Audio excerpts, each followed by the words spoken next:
Bien avant que l'impérium n'élève ses cathédrales d'adamantium et de sang, avant que l'œil de la terreur ne s'ouvre sur les étoiles, il existait une époque si lointaine qu'elle n'a plus de sens pour la plupart des races. C'était l'époque où la guerre ne devenait pas permanente, avant que la distorsion ne devienne une blessure. C'était une aube plus calme, mais pas une aube paisible.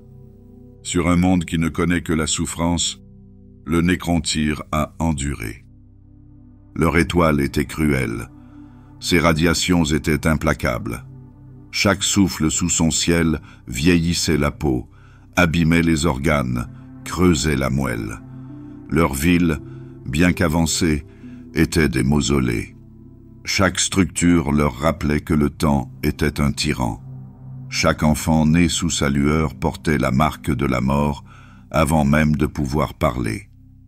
Les Nécrontyres étaient brillants dans leur science, surpassant leurs contemporains en astronomie, en manipulation atomique et en cartographie stellaire. Mais ils ne parvenaient pas à surpasser la décomposition, et ils ne pouvaient pas la dépasser. Leur civilisation s'est étendue, d'abord par désespoir, puis par faim. Ils construisirent des flottes de générations, des vaisseaux si vastes qu'ils contenaient des archives et des villes entières. Ces flottes parcouraient les systèmes à la recherche d'étoiles plus clémentes. Mais quelle que soit la distance parcourue, les Nécrontyres emportaient leur malédiction avec eux.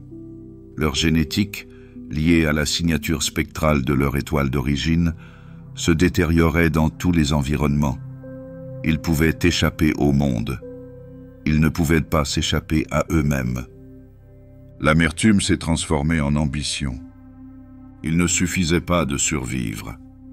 Ils avaient besoin d'un but. Ils avaient besoin de vaincre les lois qui régissaient leur souffrance. C'est ainsi qu'ils se sont tournés vers les étoiles avec des yeux non plus émerveillés, mais chargés d'accusations. La galaxie, avec ses soleils indifférents et ses vides patients, est devenue leur ennemi. Ils n'ont pas trouvé de Dieu dans les cieux. Ils ont trouvé les anciens, immortels, sereins, architectes de la vie. Les anciens étaient déjà très anciens. Ils traversaient les étoiles non pas avec des vaisseaux, mais par des tunnels voilés dans l'espace. La voie du web. Là où les Nécrontyres saignaient pendant des siècles pour terraformer une lune, les anciens se contentaient de chanter la réalité pour lui donner forme. Leur maîtrise de la distorsion, leur capacité à infléchir la causalité, leur patience infinie faisaient d'eux des dieux, sauf de nom. Pour le Nécrontyre, c'était une insulte. Ici se tenaient des êtres intouchés par le temps, immortels, non pas au mépris de la nature, mais en harmonie avec elle. Ils ne comprenaient pas l'agonie. Ils ne comptaient pas les jours qui les séparaient de la mort. Ils existaient simplement, et dans leur existence, ils régnaient. Le Nécrontyre exigeait des réponses. Les anciens leur ont donné le silence. Ce silence est devenu le germe de la haine. Même à cette époque, l'âme du Nécrontyre, si on peut l'appeler ainsi, avait commencé à se fracturer. Leur science pouvait scruter les filaments quantiques de la matière, mais elle ne pouvait expliquer la sérénité métaphysique de leurs rivaux. Au lieu de comprendre, ils cultivaient le ressentiment. À la place de la foi, ils fabriquent des armes. Leur diplomatie était brève, leur patience plus courte. Ils n'étaient pas une race douée de temps et refusaient donc d'en gaspiller en compromis. Des escarmouches s'ensuivirent. Les anciens ripostaient rarement. Ils n'avaient aucune raison de le faire. Leur création, des espèces biologiques semées sur des milliers de mondes, pouvait les défendre. Des insectes dotés d'un esprit de ruche, des bêtes aux peaux blindées, des cultures amphibies liées par des champs psychiques.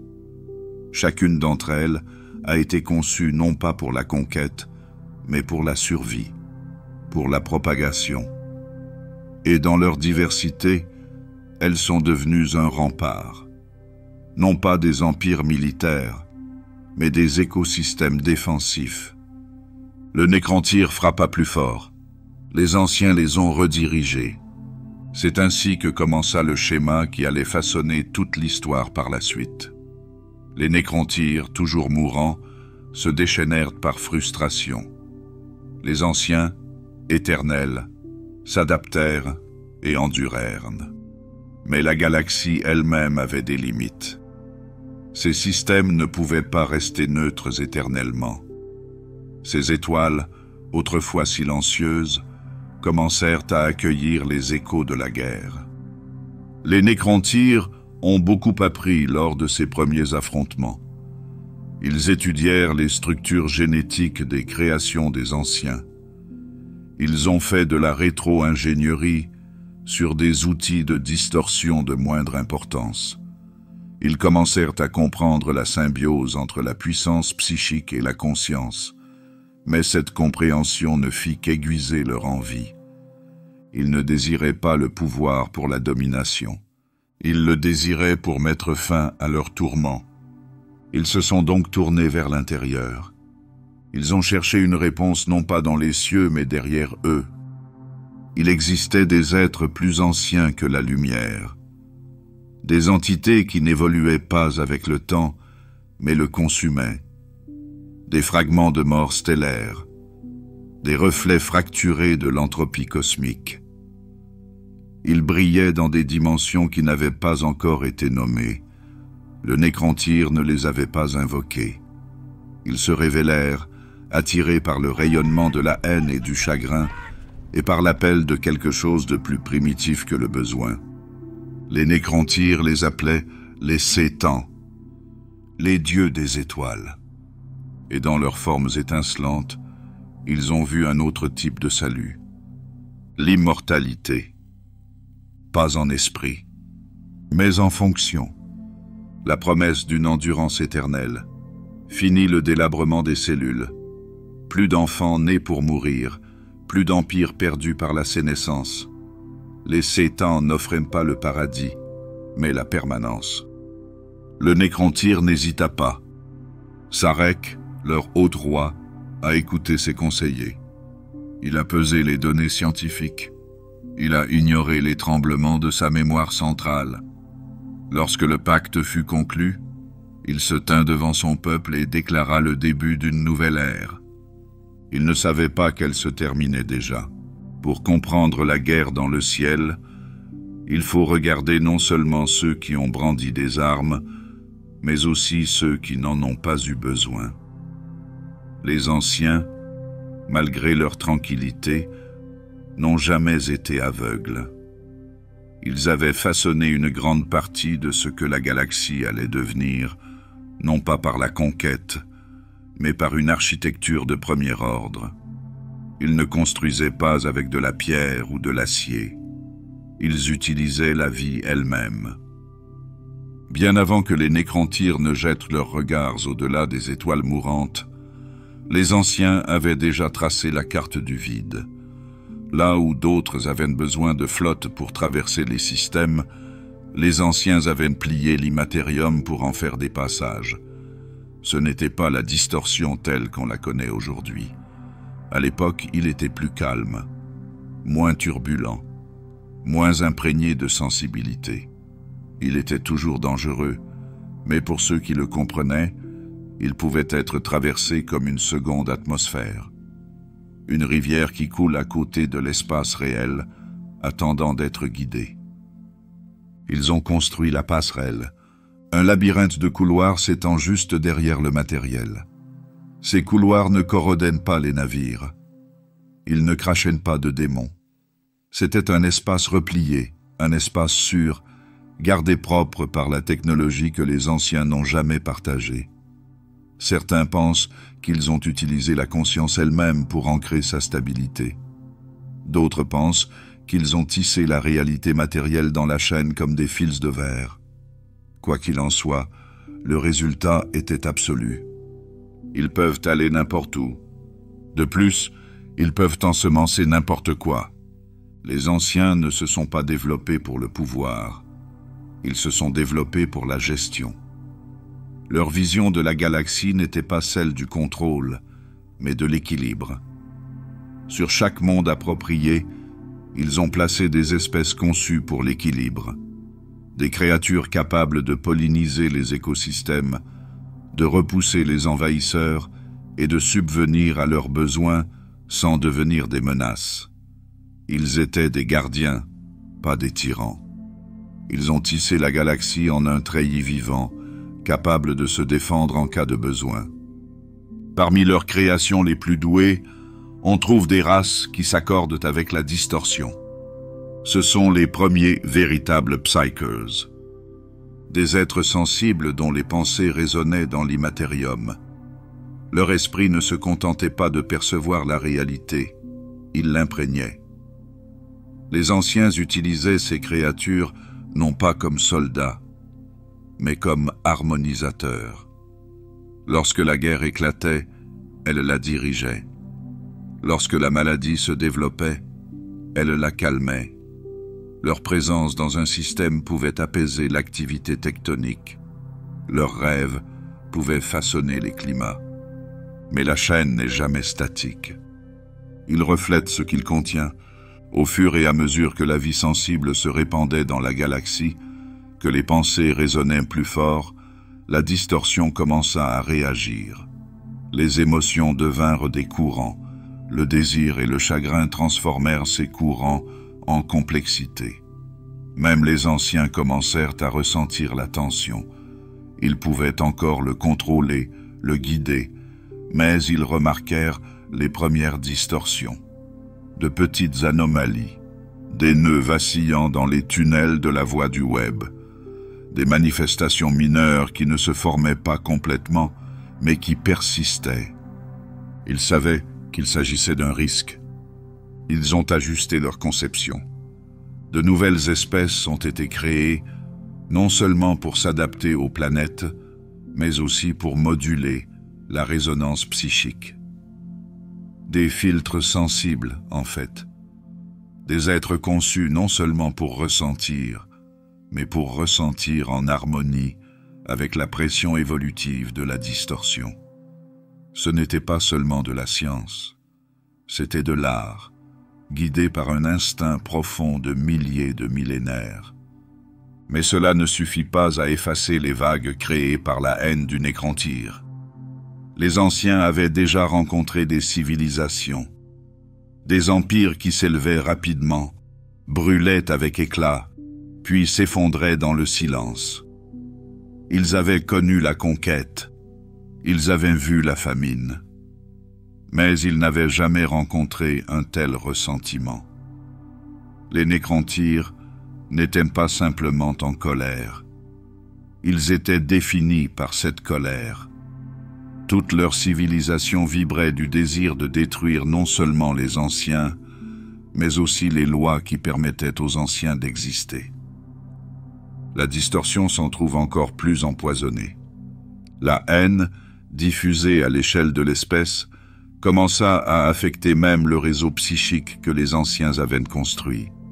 Certaines des espèces qu'ils avaient ensemencées commencèrent à s'effriter. D'autres, plus fortes d'esprit, devinrent trop bruyantes. Leurs rêves ont déformé la distorsion de manière imprévue. Des boucles de rétroaction se formèrent. Des entités mineures de la distorsion commencèrent à prendre forme. Ce n'étaient pas des dieux. Pas encore. Mais ils représentaient le mouvement, une intention, des formes précurseurs de ce que l'on appellerait plus tard les démons. Pourtant, les anciens n'ont pas répondu par la guerre. Au lieu de cela, ils ont continué à se perfectionner. Ils ont créé de nouvelles races de guerriers, plus grandes, plus fortes, élevées pour durer. Certaines finirent par évoluer vers ce que la galaxie reconnaît aujourd'hui comme des souches orchoïdes. Pas encore les foules hurlantes de l'ère moderne, mais structurées, variée et loyale. Des outils de défense destinés à freiner l'avancée des nécrantyres tout en préservant la stabilité de l'ensemble. Ce n'était pas suffisant. Les nécrantyres ne s'intéressaient pas à la biologie. Ils ne s'intéressaient pas à la diplomatie. Leur douleur les poussait. Et le Sétan, maintenant pleinement révélé, encourageait cette motivation. Ces prédateurs nés des étoiles se nourrissaient d'énergie, et l'agonie des mortels ne faisait que rendre leur festin plus doux. Avec les Sétans comme alliés, les nécrantyres ont commencé à brûler des systèmes entiers. Les anciens sont désormais confrontés à deux ennemis, le nécrantyre dans l'espace réel et le bruit croissant dans la chaîne. Ils n'ont jamais eu besoin de Dieu. Mais la galaxie commençait à en créer de toute façon. C'est ainsi que les anciens, maîtres de la vie, façonneurs de structures, se sont retrouvés entraînés dans une guerre non seulement contre la destruction, mais aussi contre les conséquences métaphysiques de leur propre éclat. Ils peuvent encore gagner, mais les règles ont commencé à changer. Les nécrantyres, poussés par le désespoir, n'avaient pas trouvé le salut dans les étoiles. Ils ne l'avaient pas trouvé dans la diplomatie, ni dans la progression naturelle de la science. Mais ils l'avaient trouvé dans quelque chose de plus ancien que la logique, dans la fin déguisée en divinité, dans des promesses faites par des êtres qui n'avaient pas besoin de mensonges, parce que leur vérité était pire. Les Sétans offraient l'immortalité, pas dans l'abstraction, pas dans la métaphore, dans la permanence, des corps en métal vivant, des esprits encodés dans des matrices neurales, pas de décomposition, pas de maladie, pas de mort. Les nécrantyres ne se posaient pas la question de savoir ce qu'ils allaient perdre, parce qu'ils croyaient que la seule chose qu'il leur restait à perdre était la douleur. Ils se sont trompés. Ce processus est appelé biotransfert. Il n'était pas propre, ce n'était pas silencieux. Les Sétans n'ont pas expliqué ce que l'on ressentait. Ils ont simplement fait une démonstration.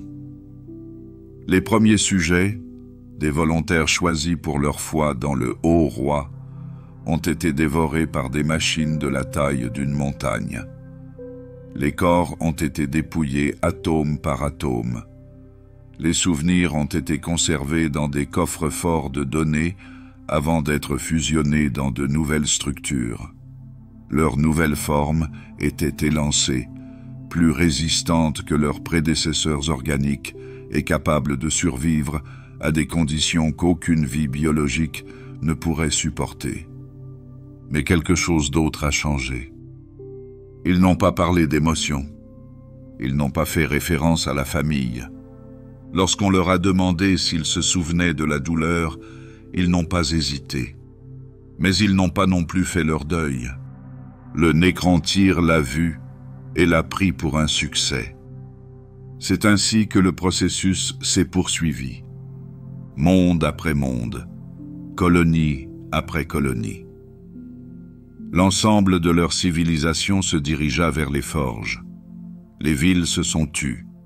Les populations se dissolvaient en essence brute et se reformaient en métal vivant. Ce qui restait, c'était une race libérée du temps, mais aussi libérée de l'emprise du moi. La perte n'a pas été immédiate. Dans les premiers temps, beaucoup conservaient encore des fragments de ce qu'ils avaient été. Les érudits se souvenaient de leurs équations, les guerriers se souvenaient de leurs batailles, les dirigeants se souvenaient de leur domaine. Mais au fil des cycles, les choses se sont estompées, pas au hasard, mécaniquement, comme des fichiers corrompus, comme des fragments de code se décomposant derrière une interface soignée. Ils ont gagné l'éternité, mais il a perdu l'âme qui pouvait le mesurer. Sarech, le roi silencieux, avait observé le processus avec une inquiétude croissante. Il l'avait ordonné. Il l'avait initié. Il avait promis à son peuple la délivrance. Mais maintenant, debout devant les 7 ans, regardant sa civilisation entière transformée en instrument d'obéissance, il se rendait compte de la vérité. Les 7 ans ne leur ont pas donné l'immortalité. Ils les avaient récoltés. Les nécrontyres étaient devenus une ressource. Leurs esprits ont été réduits à des échos programmables.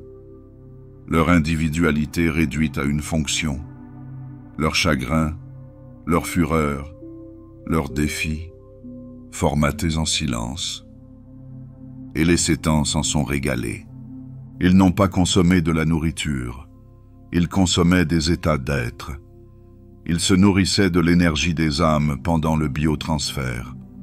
Chaque moment de terreur, chaque cri à l'intérieur des moteurs de conversion, chaque souvenir accroché à la mortalité était devenu un banquet. Le temps que Sarek comprenne, c'était déjà fait. Les nécrontyres ont disparu, et les nécrons les ont remplacés. Leur forme était imperméable, leurs armées étaient illimitées, leur technologie était raffinée au point d'être irréversible. Les 7 ans se déplaçaient parmi eux comme des souverains, reconnaissant à peine les créatures qui les servaient désormais.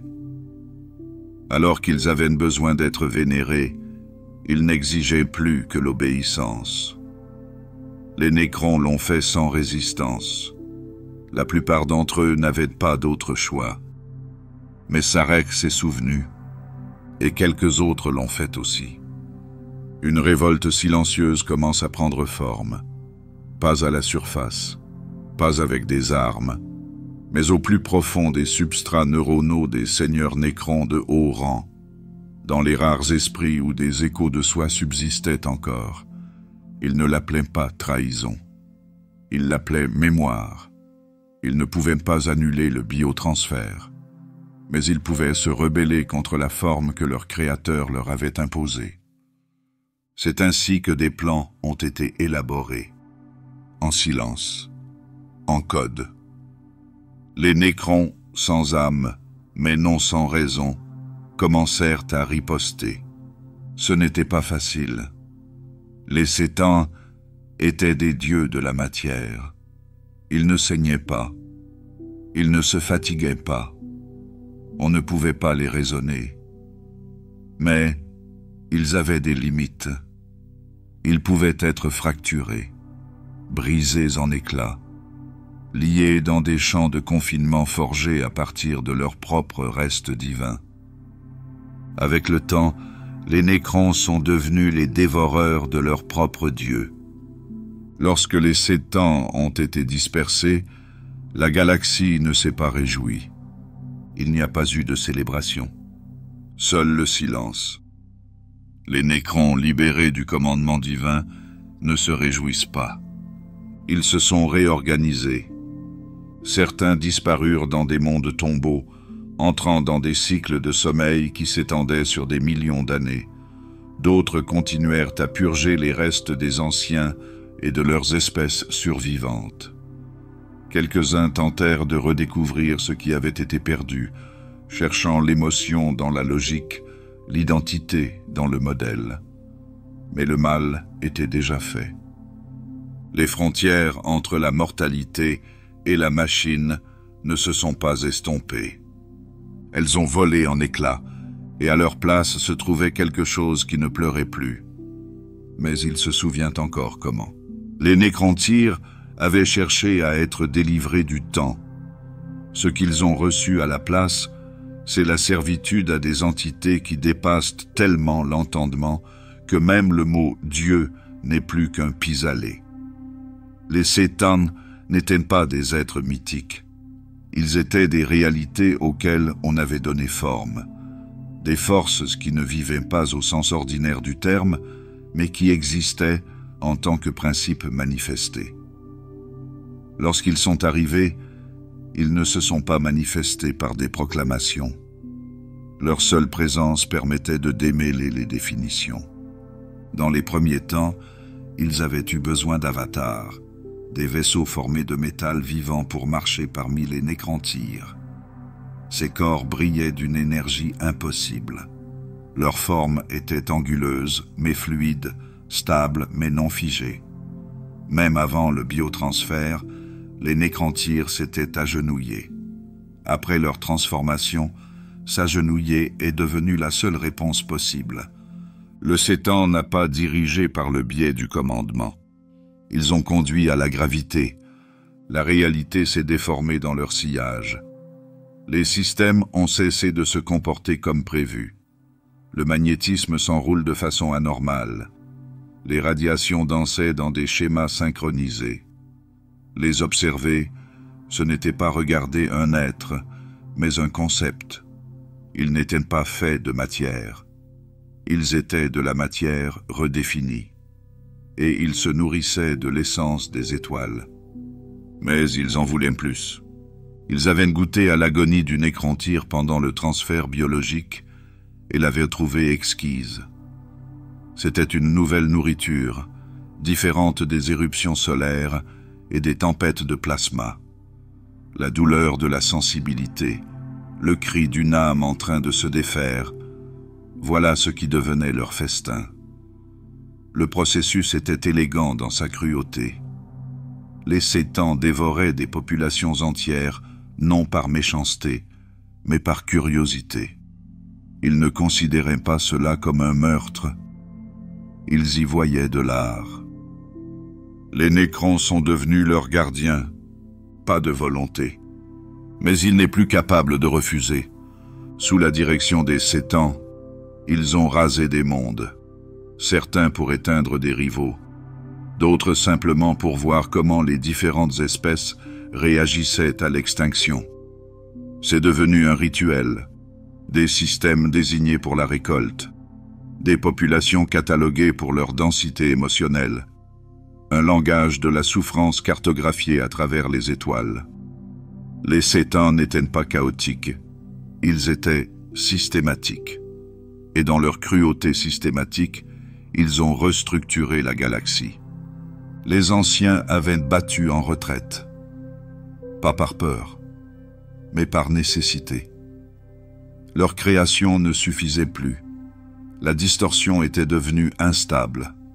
Leur race de Psykers, autrefois accordée pour l'harmonie, commençait à se briser sous la pression croissante.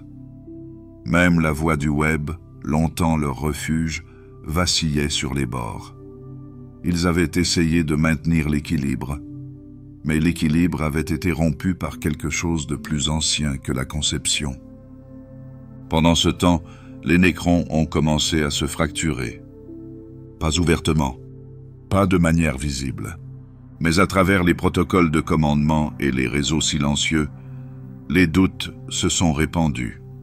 Certains se souviennent de fragments, non pas de visage ou de voix, mais d'absence. Ils se souvenaient d'un manque qu'ils ne pouvaient plus définir, un sentiment qui n'a pas de fonction, un espace qui ne pouvait être catalogué. Ils ne se sont pas révoltés, mais ils ont hésité. C'était le premier signe que l'obéissance pouvait s'éroder. Sarek, encore appelé le roi silencieux, surveillait cette érosion. Il avait conduit son peuple vers l'éternité, avant de se rendre compte que ce qu'il avait gagné ne pourrait jamais compenser ce qu'il avait sacrifié. Il a vu les Sétans dévorer des secteurs entiers. Il entendait leur rire, non pas par le son, mais par l'impulsion gravitationnelle. Il a senti leur indifférence chaque fois qu'un monde funéraire était vidé sans raison. Les Sétans n'ont pas gouverné. Ils s'écoulent. Et dans leur élan, ils ont déchiré la structure. Ils avaient des noms à l'époque. Il ne s'agit pas de vrais noms, mais des approximations accordées par ceux qui ont été contraints de servir. Le ténébreux, le trompeur, le dragon du vide, le brûleur. Chacun était unique. Chacun avait des appétits différents. L'un se réjouissait de l'entropie, Un autre se réjouit de la mauvaise direction. L'un cherchait à contrôler toutes les choses mécaniques. Le dernier aspirait à la transformation elle-même. Ils n'étaient pas toujours d'accord, mais ils ne se sont jamais combattus. Ils n'en avaient pas besoin. La galaxie était abondante et leur domination incontestée. Mais ils n'ont pas tenu compte du modèle, pas dans le code, mais en conséquence. Les Nécrons ont toujours été précis. Même dans la mort, ils ont conservé leur efficacité. Et dans leur silence, ils ont commencé à modéliser les Sétans, à cartographier leur comportement, leur chemin, leur vulnérabilité. Cela a pris des milliers d'années, mais des modèles ont émergé. Les Sétans n'étaient pas omniscients. Leur puissance provenait de l'échelle, pas de la perfection. Ils pouvaient être acculés, pas par la force, mais par la logique. C'est ainsi que le piège a été tendu. Sur des centaines de mondes, les seigneurs Nécrons ont commencé à se coordonner. Ils ont émis des ordres qui semblaient aléatoires. Ils ont redirigé des convois de ressources. Ils ont fermé des secteurs, déplacé des artefacts qui ne servaient plus à rien. Les Sétans n'ont pas remarqué, pas au début. Ils n'avaient aucune notion de subterfuge. Ils n'en avaient jamais eu besoin. Mais les Nécrons se souvenaient de la guerre. Ils se souvenaient des défaites. Et ils avaient appris des deux. Le premier Stan à tomber n'est pas tombé entièrement. Il s'est fracturé. Son corps, forgé à partir de matière stellaire, ne peut être détruit. Mais il pouvait être brisé en morceaux. Chaque éclat conserve son pouvoir, mais pas l'autonomie, pas complètement. Les champs de confinement construits à partir de la logique des gravitons inversés pouvaient les piéger. Pas de façon permanente, mais suffisamment longtemps. Et un temps suffisant était tout ce dont les Nécrons avaient besoin. Un à un, les Sétans ont été chassés, trahis par les êtres mêmes qu'ils avaient forgés. De maîtres, ils sont devenus des armes. L'ironie est parfaite. Les Nécrons n'ont pas célébré l'événement. Ils n'ont pas déclaré leur indépendance. Ils ont stocké les éclats. Ils les ont utilisés dans les guerres futures. Ils ont transformé leur douleur en fonction. Les dieux étaient tombés, et les machines se sont souvenues. Zarek n'est pas resté. Il avait vu ce que son espèce était devenue. Pas vengeur. Pas noble. Il suffit de persévérer. Il a programmé son départ dans un vaisseau tombeau qui navigue dans le vide et a disparu dans les confins de la galaxie. Et la galaxie, une fois de plus, se tait. Mais pas pour longtemps. Ils ont été les premiers à maîtriser la vie. Ils avaient façonné les étoiles non pas avec des armes, mais avec des intentions. Leur ville s'étendait sur plusieurs dimensions. Leurs enfants étaient des espèces. Leur défense était des logiques tissées dans la biologie. Et pendant un temps, c'était suffisant. Mais la galaxie avait changé. Elle n'avait pas demandé la permission. Elle ne les avait pas prévenus. Elle avait simplement commencé à saigner. Les anciens n'avaient jamais craint l'extinction. Dans leur longue mémoire, rien n'avait jamais constitué une véritable menace. Ils n'étaient pas arrogants. Ils étaient anciens. Leur sagesse était si profonde que même la panique nécessitait une réflexion. Mais lorsque la panique les atteignit, il était déjà trop tard. Leurs créations sont devenues instables. Les espèces de psychers, autrefois réglées pour harmoniser la distorsion, commençaient à s'effilocher. Ce qui avait été une douce résonance était maintenant un signal perçant. Les esprits, qui avaient autrefois plié la réalité avec douceur, la déchiraient à présent. Certaines espèces s'effondrèrent vers l'intérieur, implosant sous le poids de leur propre perception. D'autres hurlaient sans fin, non pas de douleur, mais parce qu'elles étaient devenues des conduits pour quelque chose d'autre. Ce n'était pas le chaos, pas encore, mais il avait commencé à fermenter. Les Nécrons ne poursuivaient plus la guerre. Ils étaient devenus le silence lui-même. Leurs flottes ne se sont pas annoncées, leurs armes ne lançaient pas d'avertissement. Elles ont dérivé à travers les systèmes comme des tempêtes chirurgicales, éliminant tout signe d'influence de l'ancien. Les poules génétiques ont été stérilisées, les hôtes psychers éradiqués, les sous-mondes réduits en poussière. Les anciens observaient la situation par le biais de signaux fragmentés, incapables d'organiser une réponse coordonnée. La passerelle s'est mise à clignoter. Les portails sont tombés en panne sans avertissement. Des carrefours entiers se sont effondrés, rendant impraticables des itinéraires autrefois stables. L'immatérium, jamais vraiment docile, était devenu agressif. Les anciens, autrefois capables de naviguer aisément dans ces flux, se heurtaient désormais à une certaine résistance. Les chemins autrefois familiers devinrent labyrinthiques. Des entités commencèrent à se manifester près des points d'entrée.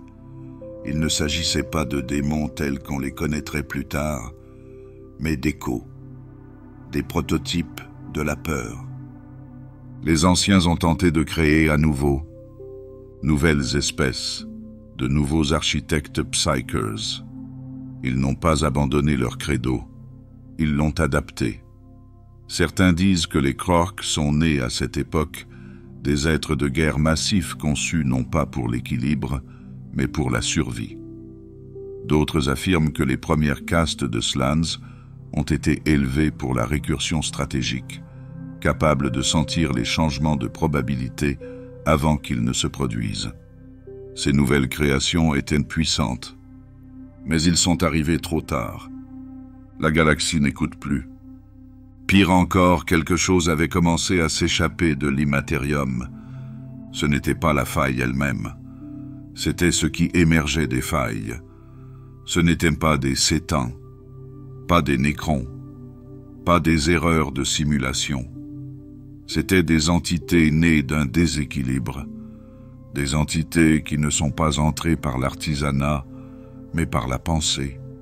Aucune loi physique n'a été violée, mais l'espace a commencé à se comporter comme si les lois avaient été suspendues.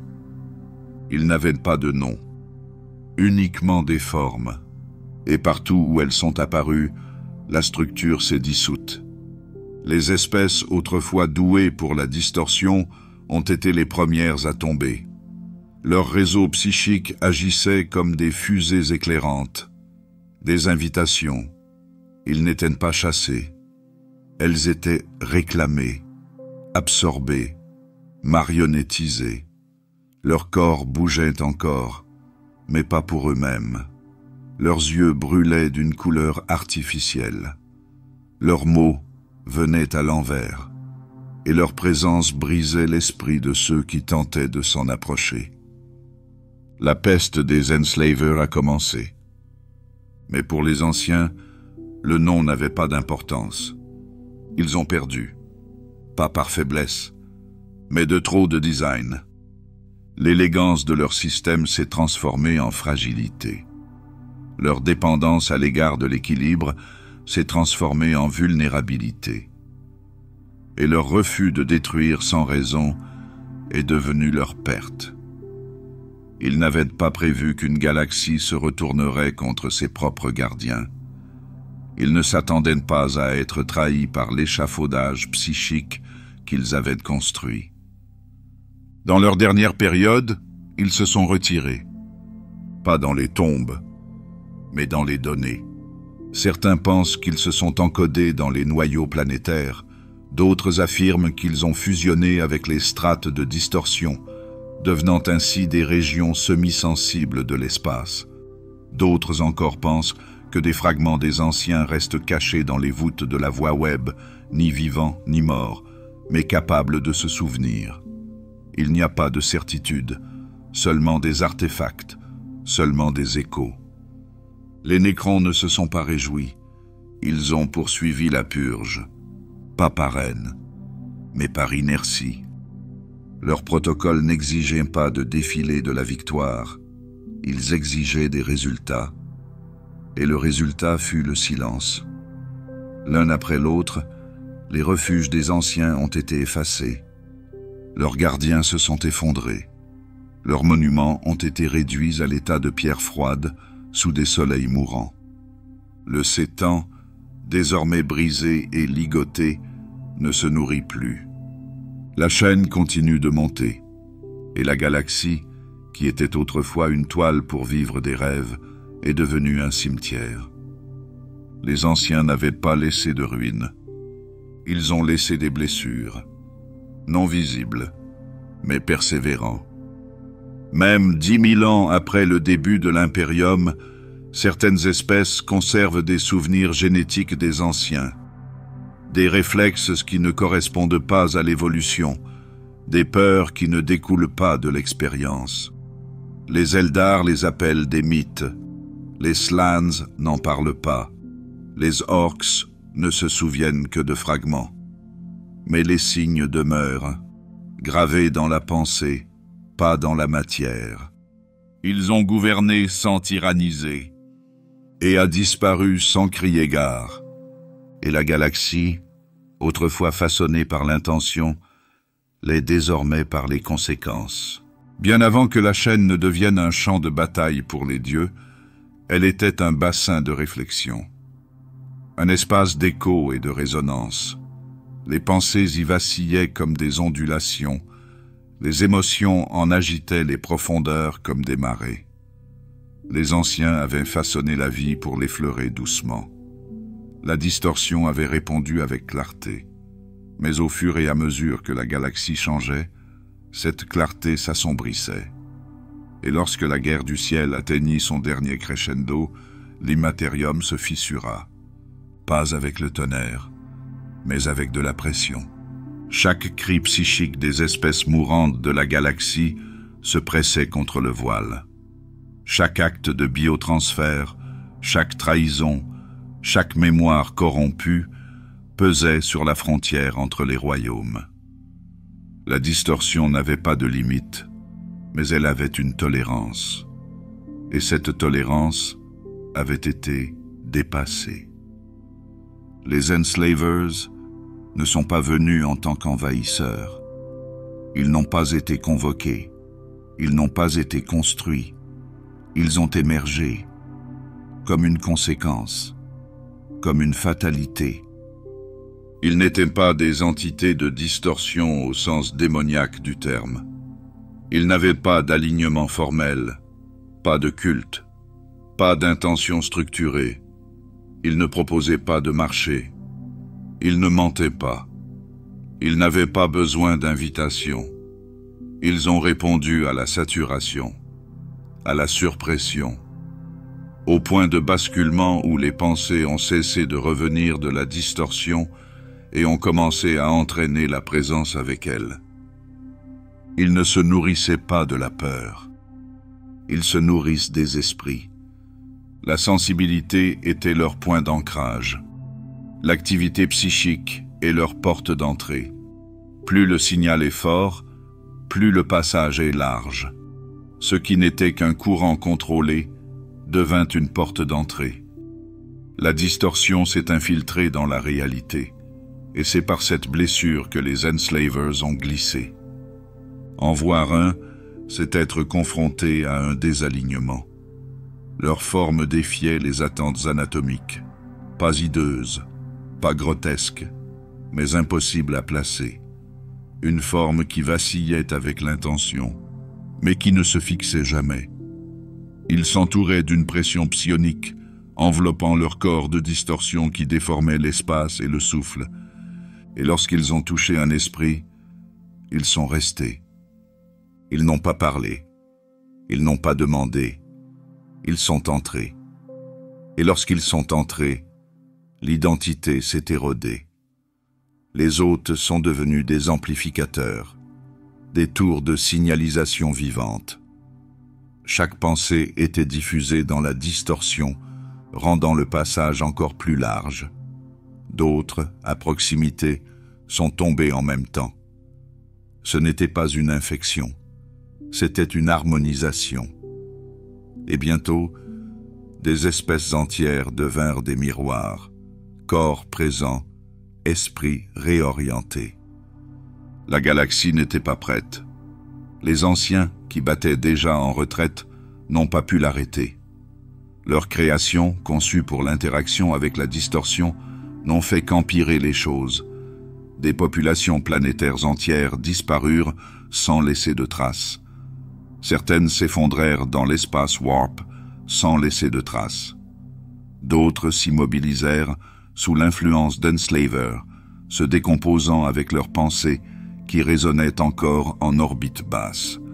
Les Nécrons ne pouvaient pas être possédés. À lui seul, il a sauvé des fragments de la galaxie. Leurs esprits, déjà séparés du signal organique, ne pouvaient être pénétrés de la même manière. Aucune pression psychique ne rayonnait d'eux. Leurs pensées étaient des fonctions. Leur réseau de commandement est encrypté par une logique morte. Les Enslavers passèrent au-dessus des mondes tombeaux comme des ombres passent sur la pierre. Mais le reste de la galaxie ne disposait pas d'une telle défense. Les Eldar, même s'ils n'étaient pas encore ce qu'ils allaient devenir, ont beaucoup souffert. Leur premier réseau de caste, encore lié à une symphonie émotionnelle, se fissurèrent. Les Krork, conçus pour le combat mais pas pour la métaphysique, devinrent tout simplement inertes. Leurs instincts de combat ne pouvaient pas lutter contre ce qu'ils ne pouvaient pas percevoir. Les Slans, selon certains, disparurent complètement, entraînés dans une guerre au sein même de la distorsion. Les archives de cette époque ne sont pas intactes. Il n'y a pas de registre. Uniquement des modèles. Les historiens parlent d'une vague d'extinction. Elle s'est déplacée sans lumière, sans son. Seule la décomposition psychique est restée. Des systèmes autrefois riches en vie sont devenus silencieux. Le silence n'était pas la mort. C'était l'absence. Le genre d'absence qui hurle. Les Enslavers n'ont pas conquis. Ils n'ont pas gouverné. Ils se sont creusés. Et la galaxie s'est mise à creuser avec eux. À travers les étoiles, les espèces sensibles restantes s'amenuisent. Celles capables d'interagir en distorsion devinrent des vecteurs. Celles qui en étaient dépourvues se sont dispersées. Des civilisations qui avaient traversé des millénaires s'effondrèrent en quelques jours. Ce n'était pas une guerre, c'était une défaite. Mais pas au total. Même si la chaîne saigne, elle ne s'effondre pas complètement. Pas encore. Des poches de résistance ont survécu. Certaines grâce au bouclier. D'autres grâce à l'atténuation génétique. Quelques-unes par accident. Les espèces pré-psychers, pas encore assez avancées pour s'inscrire dans le seuil de l'Enslaver, sont restées intactes. Dans ces berceaux de silence, le potentiel de vie future était préservé. Fragile, inconsciente, mais intacte. Les Nécrons observent. Ils ne sont pas intervenus.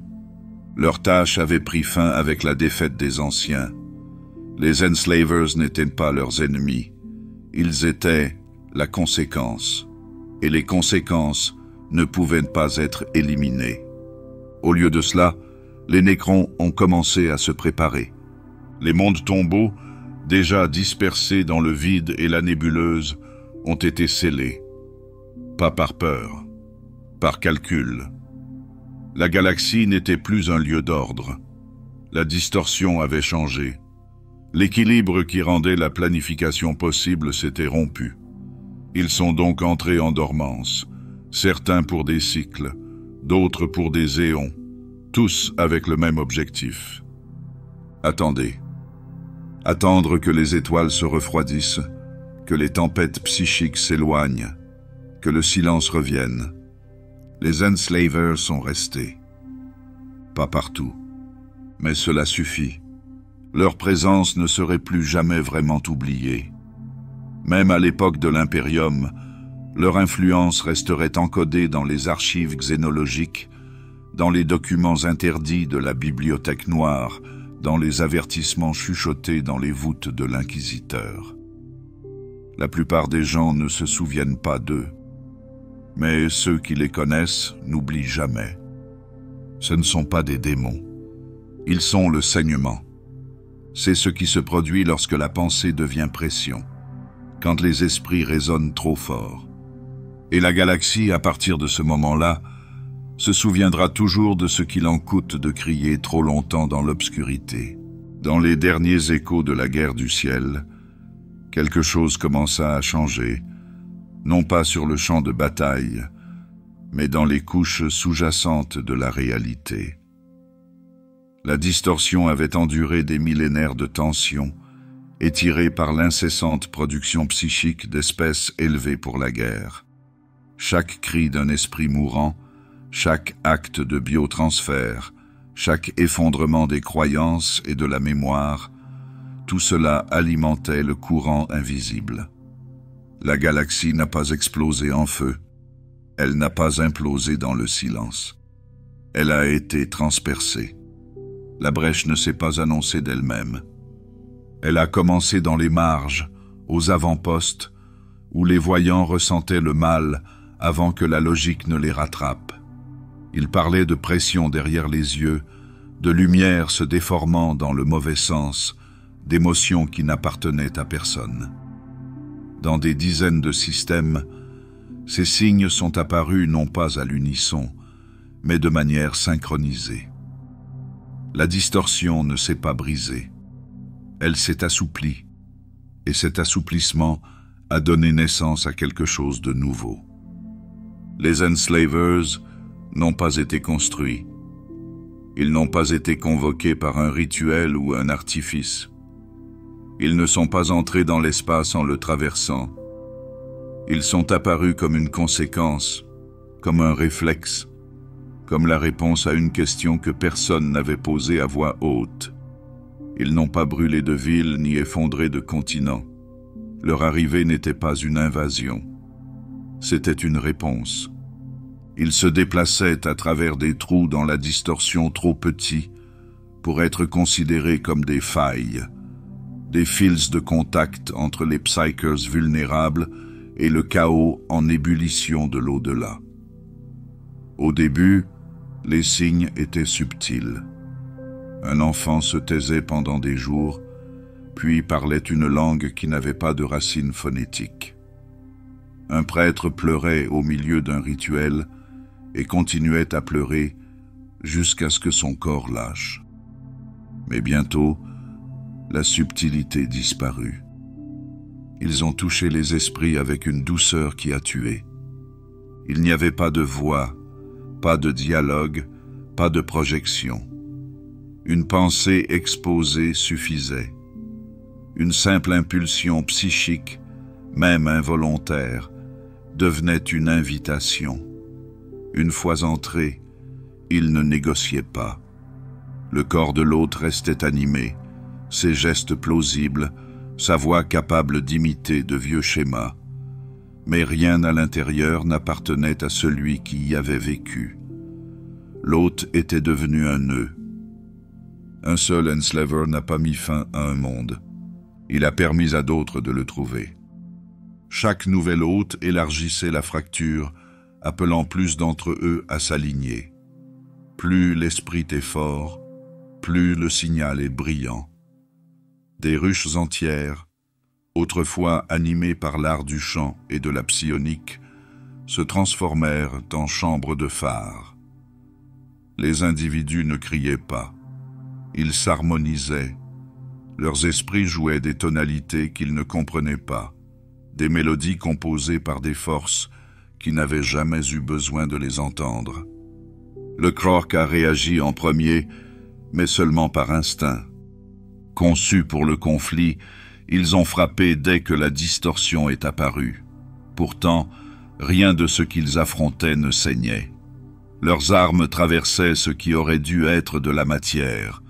Ils détruisirent des hôtes pour en voir d'autres s'élever de façon synchronisée. Il n'y avait pas de ligne à tenir, pas d'ennemis à contourner.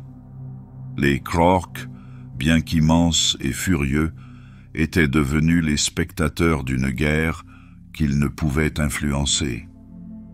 Les Eldar n'ont pas souffert de la bataille, mais de la résonance. Leur première société, déjà façonnée par les rythmes de la chaîne, était extrêmement sensible au changement. Le moindre saignement de la distorsion faisait trembler des communautés entières. Elles s'effondraient non pas parce qu'elles manquaient de force, mais parce que leurs âmes étaient trop étroitement accordées. Les Enslavers n'avaient besoin que d'une note. Les Eldars offraient des symphonies. Chaque race psychique est tombée à sa manière. Certains ont disparu sans violence, leurs cultures planétaires entières devenant immobiles. D'autres se sont déformés en spirales lentes et visibles, des rituels se répétant pendant des jours jusqu'à ce que le langage et le sens se désagrègent. Dans quelques rares cas, même les machines ont enregistré l'effondrement, capturant des images de villes vacillant d'un état à l'autre, comme si les lois de la causalité avaient perdu tout intérêt pour l'application de la loi. Les Enslavers n'étaient pas des démons, bien que de nombreuses cultures ultérieures aient eu du mal à faire la différence. Ils ne brûlaient pas avec malice. Ils ne séduisaient pas. Ils n'étaient pas des prédateurs, au sens habituel du terme. Ils suivaient simplement la saturation, comme la moisissure suit l'humidité. Dans une galaxie baignée de pensées sans garde-fou, leur chemin était tout tracé. Les mondes des tombes sont restés scellés. Les nécrons, liés par les directives et le silence, observent sans bouger. Ils n'avaient pas de psychers. Leurs esprits, construits à partir d'une logique morte, ne diffusaient rien. Aux yeux des Enslavers, ils n'avaient aucune importance. Pourtant, même eux ont enregistré la marée. Au plus profond de leurs archives, découvertes plus tard par les sondes du Mechanicus ou les plongeurs de l'Inquisiteur, des fragments de données parlent de systèmes devenus inertes, non pas à cause d'un impact ou d'une maladie, mais à cause d'une perte conceptuelle. Les éclats de Cétane ne sont pas mieux lotis. Dispersés et emprisonnés après leur trahison, ils ne pouvaient pas se nourrir. Les Enslavers n'étaient pas des proies. Ils n'étaient pas de l'énergie sous une forme que les Cétans pouvaient consommer. Ils étaient des interférences devenues réelles. Même les mangeurs d'étoiles, anciens et terribles, n'avaient pas le pouvoir de les contester. Pendant un bref instant, les dévoreurs de soleil connurent l'insignifiance. Avec le temps, la distorsion a commencé à se refroidir. La saturation s'est estompée, non pas à cause de la résistance, mais parce qu'il n'y avait plus rien à amplifier. Trop de voix s'étaient tues, trop de signaux s'étaient arrêtés au milieu de la pensée. Les Enslavers, liés à la présence de la diffusion psychique, trouvèrent de moins en moins de chemin. Leur nombre diminua, non par la mort, mais par la déconnexion. Certains sont restés piégés dans des systèmes isolés ou scellés derrière des couches d'architecture psychoactive. Quelques-uns ont survécu dans des hôtes inertes, silencieux, jusqu'à la prochaine vague. Des rumeurs parlent de sites noirs au plus profond de l'Imperium, où des lunes entières ont été isolées, non pas pour des raisons stratégiques, mais parce qu'une pensée résonne encore faiblement dans le sol. Ils n'ont pas disparu. Ils sont seulement silencieux. Et la galaxie, plus sage aujourd'hui, garde certaines pensées secrètes. La galaxie ne s'est pas éteinte. Elle s'est simplement vidée. Après les Enslavers, après les tempêtes dans le Warp, Après la chute de tant de voix qui ont autrefois façonné les étoiles, ce qui est resté n'est pas le silence, mais le détachement. Dans d'innombrables systèmes, la vie s'est poursuivie par fragments. Les populations survivaient, mais sans cohésion. Les mondes tournaient, mais n'étaient plus tournés vers un but commun. Les étoiles brûlaient encore, mais personne ne les regardait.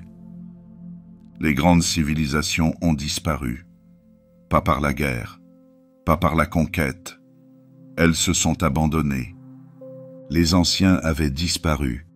Certains disent qu'ils se sont enfuis au-delà des limites de la galaxie, d'autres qu'ils ont dissous leur forme dans le tissu des sous-royaumes, se cachant d'un avenir qu'ils avaient contribué à créer.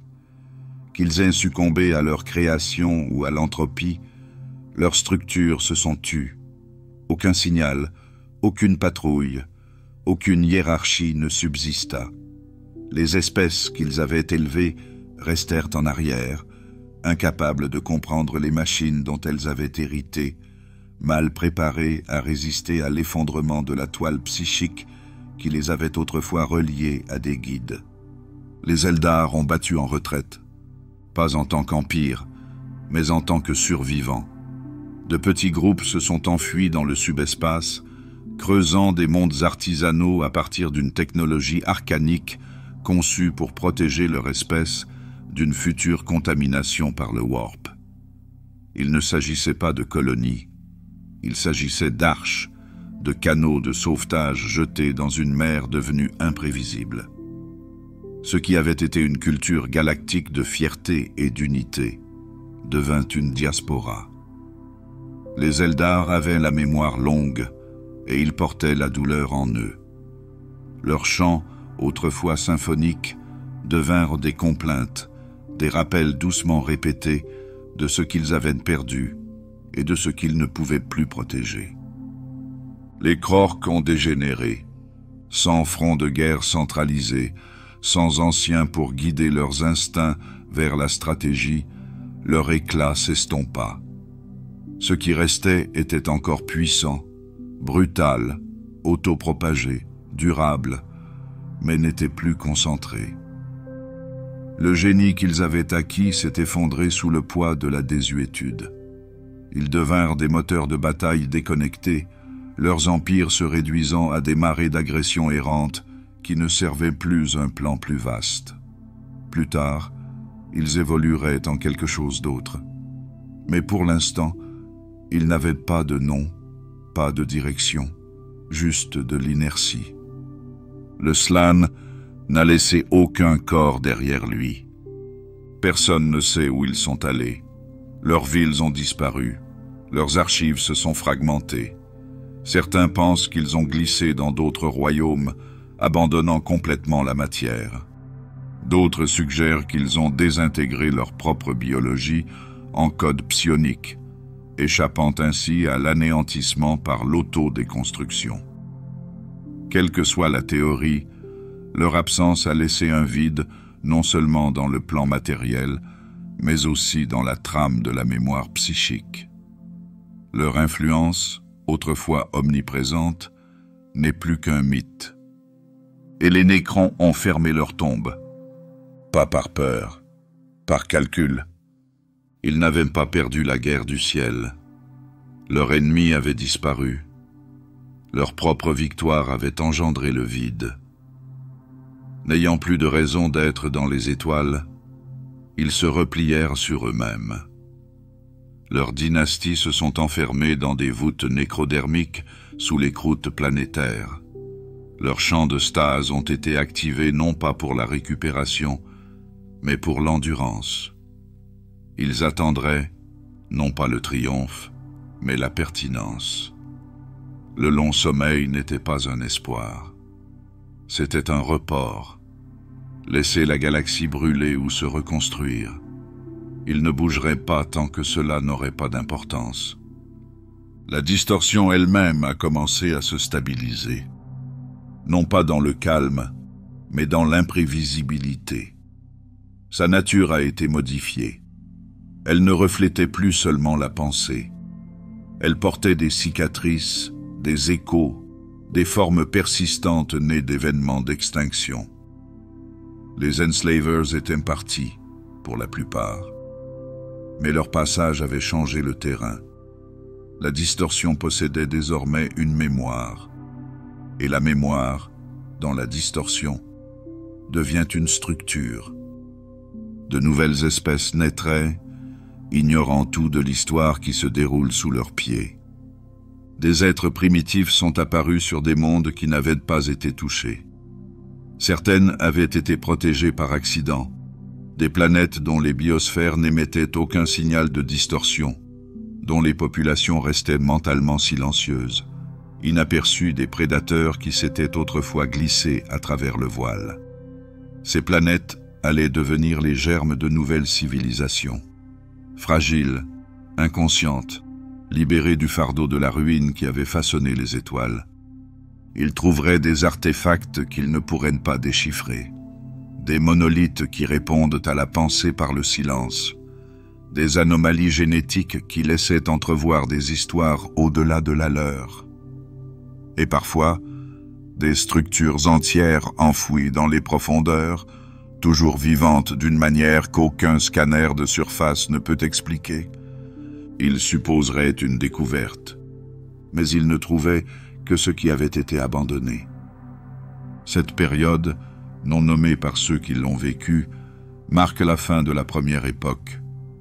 La guerre est terminée, mais pas par la victoire. Elle s'est terminée parce que les participants ne pouvaient plus continuer. Leur héritage n'est resté que comme une conséquence. Il n'y a pas eu de célébration, pas de monument, seule la dérive. Aujourd'hui encore, des millénaires plus tard, les vestiges subsistent, d'anciennes voûtes protégées par des technologies qui ne sont plus reproductibles, des fragments de langage incrustés dans les croûtes planétaires, des étoiles tracées par des mains inconnues, un palimpseste galactique recouvert de trop de fantômes pour être catalogué. Certains membres de l'Inquisition pensent que les enslavers n'ont jamais complètement disparu, qu'ils écoutent encore l'écho de la pensée exposée, que la distorsion, une fois de plus riche en interférences psychiques, approche d'un second point de saturation. Ces mêmes agents disparaissent parfois. Aucune trace, pas de transmission. Seule une data slate verrouillée a été laissée derrière, scellée par des runes que peu de gens osent décoder. La galaxie n'oublie pas. Il manque seulement de se souvenir complètement. C'est là le danger. Enfoui sous des couches de silence, plus profondément que les mouvements tectoniques ou la mémoire, les mondes tombeaux n'avaient pas oublié. Bien que la galaxie se soit fragmentée et adaptée, bien que de nouvelles espèces aient grimpé vers les étoiles sans savoir ce qui les attendait, les Nécrons sont restés intacts. Leur biotransfert leur avait conféré une immunité au temps, non seulement dans leur corps, mais aussi dans leurs pensées. Dans leur domaine scellé, la logique n'avait ni vieilli, ni ne s'était érodée. Dans la plupart des systèmes, ce calme a perduré. Mais aux confins de l'espace connu, des murmures commencent à s'élever. Cela n'a pas commencé par une conquête. Les premiers signes sont apparus sous forme de scintillements, perturbations localisées dans les champs gravitationnels, anomalies dans la dérive du système, silence radio sur des colonies déjà répertoriées. Les flottes d'explorateurs marquaient les perturbations, les signalaient comme des erreurs de navigation et passaient à autre chose. Ils ne voyaient pas les schémas. Pas encore. Les Nécrons n'avaient pas besoin de se précipiter. Leur protocole de résurrection n'était pas soudain. Il avait été calculé sur des millions d'années, conçu pour ne se déployer que lorsque la distorsion cesserait de hurler et que les étoiles retrouveraient un rythme prévisible. Ce moment était arrivé. Lentement, dans l'ordre, les mondes tombeaux commencèrent à s'agiter.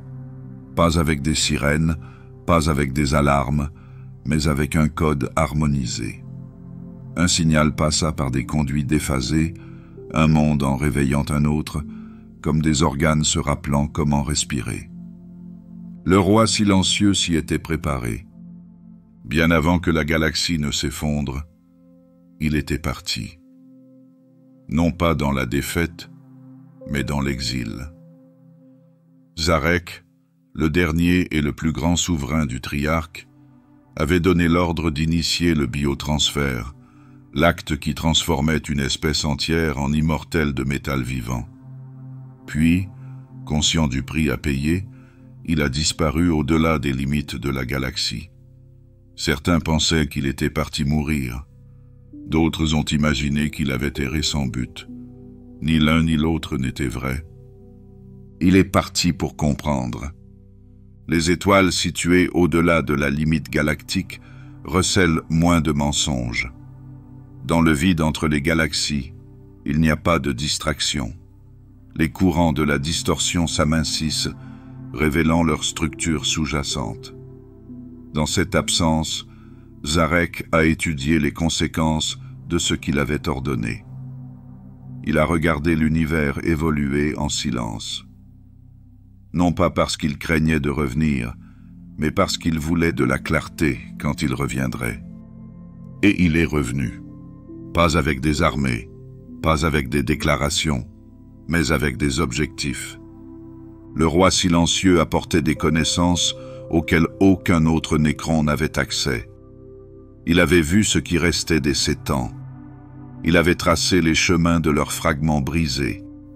Il avait compris que les dieux qu'ils avaient autrefois servis n'étaient pas seulement vaincus. Ils étaient toujours dangereux, même en ruine.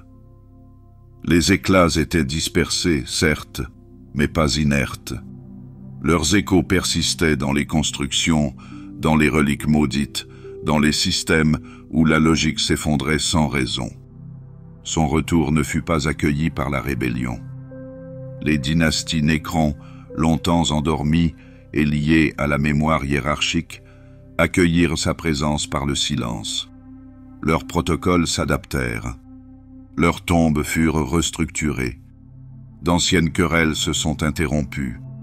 Les ordres ont été réalignés. Ce n'était pas de la loyauté, c'était de la précision. Le roi silencieux n'a pas cherché à reconstruire l'ancien empire. La nostalgie ne l'intéresse pas. Ce qu'il voulait, c'était le contrôle, pas des autres, de l'avenir. La galaxie qu'il retrouva était étrange, mais déchiffrable. Les jeunes races, humains, Tau, orques, avaient comblé le vide laissé par la guerre du ciel. Leurs méthodes étaient rudimentaires. Leur technologie était arriérée. Leur compréhension de la distorsion était primitive. Mais ils étaient bruyants. Et dans leur bruit, Sarek voyait à la fois un risque et une opportunité. Pour les Nécrons, la distorsion est restée une blessure. Leur biotransfert avait rompu leur lien avec elle, leur ôtant à la fois force et vulnérabilité. Ils ne pouvaient pas être possédés. Ils ne pouvaient pas être détectés psychiquement. Mais ils ne pouvaient pas non plus interférer avec l'influence de la distorsion sur les autres. La galaxie était devenue dépendante de cette influence. L'Imperium utilisait des Psykers pour communiquer. Les Eldar dansaient encore dangereusement près de l'effondrement. Les Tyrannides, avec leur ombre dans le warp, menaçaient de dévorer le sens lui-même. Sarek n'a pas vu le problème comme un guerrier. Il l'a vu comme un chirurgien. La galaxie avait besoin d'être stérilisée. Il avait besoin d'être à nouveau tranquille. Pour cela, il n'a pas agi dans la précipitation. Le roi silencieux a agi avec prudence. Il n'a réactivé les mondes tombeaux qu'en cas d'avantage stratégique. Il rechercha d'anciens pylônes, laissés par des guerres oubliées, capables d'atténuer les courants de distorsion et de supprimer les manifestations démoniaques. Il les a testés dans des environnements contrôlés. Dans certains systèmes, la distorsion s'est arrêtée. Les Psykers, n'entendait plus les voix sur lesquelles il comptait. Les démons ont disparu, non pas détruits, mais réduits au silence.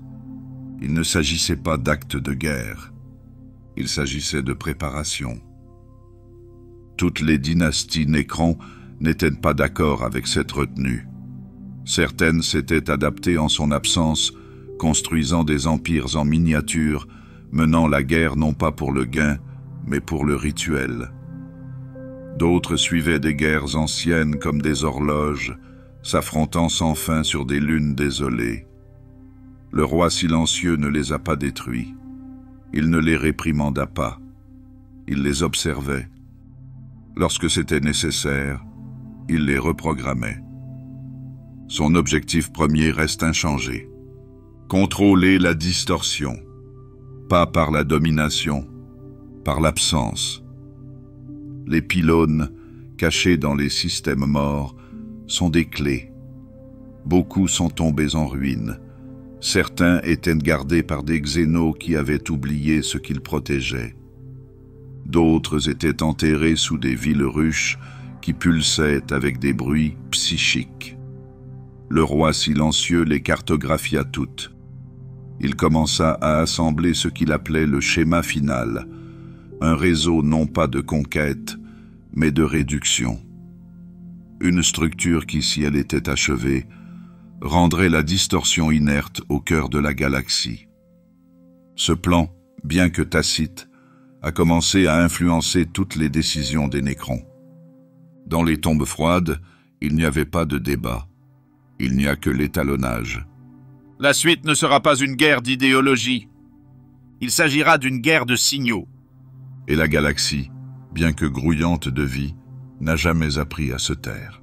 Ils ne dorment pas parce qu'ils sont fatigués. Ils dorment parce que la galaxie ne parle plus leur langue. Les Nécrons ne sont pas des vestiges. Ils ne sont pas des échos. Ils sont une persistance inscrite dans les eaux de la galaxie. Alors que les empires s'élèvent dans le feu et tombent en cendres, ils perdurent non pas par volonté, mais par dessein. Leur existence n'est pas une histoire de victoire. C'est une leçon sur le coup. La biotransfert n'a jamais été une question de survie. C'était une question de contrôle. Face à la mortalité, à la douleur, à la maladie, les nécrontyres cherchaient la certitude. Ils recherchaient un état où rien ne changerait, à moins qu'ils ne le permettent. Ils croyaient en la permanence. Ils croyaient que la fin de la souffrance pouvait être programmée. Et ils avaient raison. Ce qu'ils n'ont pas compris, ce que Zarek n'a pas compris avant de quitter la galaxie, c'est qu'en mettant fin à la souffrance, on mettait fin à la sensation. Qu'en supprimant l'instabilité de l'émotion, ils avaient aussi supprimé la connexion. Ils avaient atteint l'unité, mais perdu le sens. Même aujourd'hui, alors qu'ils s'agitent sous des soleils morts et des lunes oubliées, les Nécrons ne rêvent pas. Il n'y a pas d'art, pas de chaos, pas d'acte irrationnel de beauté ou de défi. Il n'y a que la précision. Chaque geste est calculé. Chaque mouvement est rappelé. Le prix de l'immortalité n'est pas l'âme. Elle a été perdue au moment où les biofourneaux se sont allumés. Le coût était la pertinence. Ils ne pouvaient pas s'adapter parce qu'ils s'étaient perfectionnés jusqu'à la stase. Ils ne pouvaient pas ressentir parce que leur douleur avait été externalisée en fragments de mémoire classés pour analyse. Aucune statue n'est endommagée par le temps, mais elle ne danse pas non plus sous la pluie. Le roi silencieux porte ce savoir comme une blessure. Elle ne fait pas mal, il ne palpite pas, il se contente d'endurer.